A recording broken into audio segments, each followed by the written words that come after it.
Charlie Chaplin ایک مشہور برطانوی اداکار، مزاحنگار، فلم ساز اور موسیقار تھے جنہیں سنیما کی تاریخ کی سب سے بااثر شخصیات میں شمار کیا جاتا ہے۔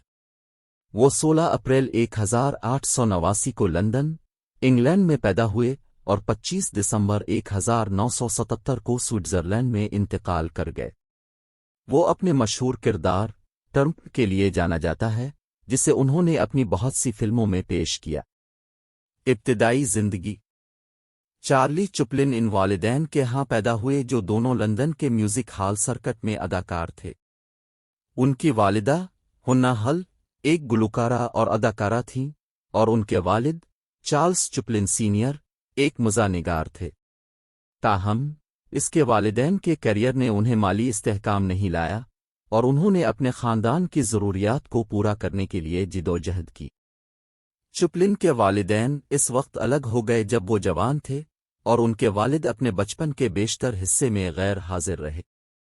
جب وہ 14 سال کا تھا تو اس کی والدہ ایک ذہنی ادارے سے وابستہ تھیں، اور انہیں ایک ورک ہاؤس میں رہنے کے لیے بھیجا گیا تھا۔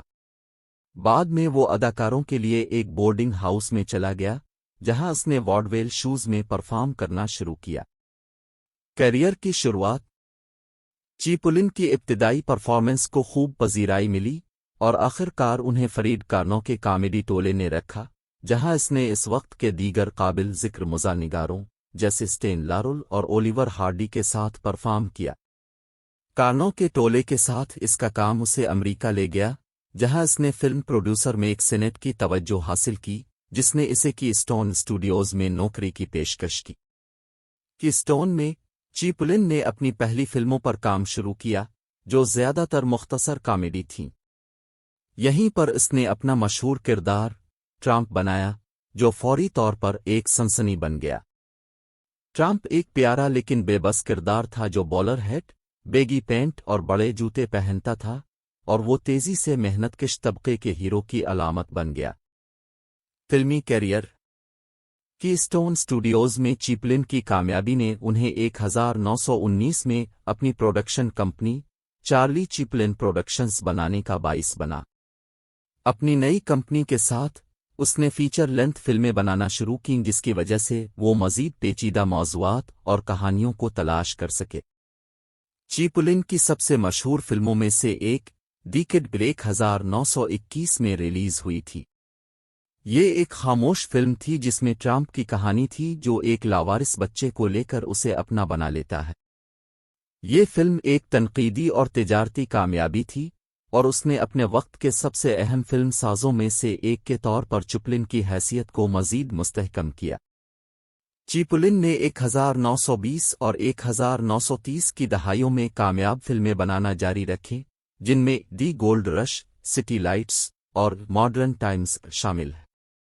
تاہم جیسے ہی آواز کو فلم میں متعارف کرایا جانے لگا، چپلن اسے اپنانے میں ہچکچا رہا تھا۔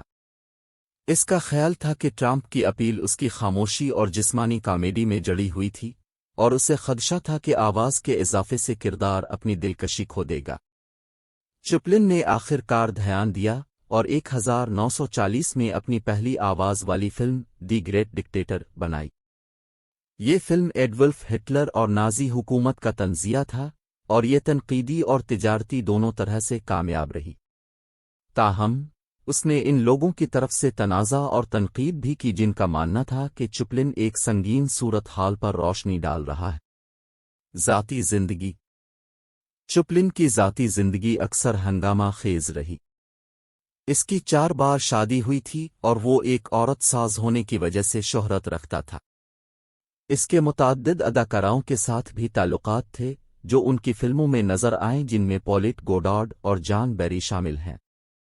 اس کے علاوہ چپلن 1940 کی دہائی میں ایک اسکینڈل میں پھنس گیا تھا جب اس پر بیری کے ساتھ ایک بچے کو باپ بنانے کا الزام لگایا گیا تھا۔ اس نے الزامات کی تردید کی اور اسے انتہائی مشہور پیٹرنٹی سوٹ کا نشانہ بنایا گیا، جو بالآخر اس نے جیت لیا۔ 1940 کی دہائی میں ان پر کمیونسٹ کے ہمدرد ہونے کا الزام لگایا گیا، اور وہ بالآخر ریاستہائے متحدہ چھوڑ کر سوئٹزرلینڈ میں آباد ہونے پر مجبور ہوئے۔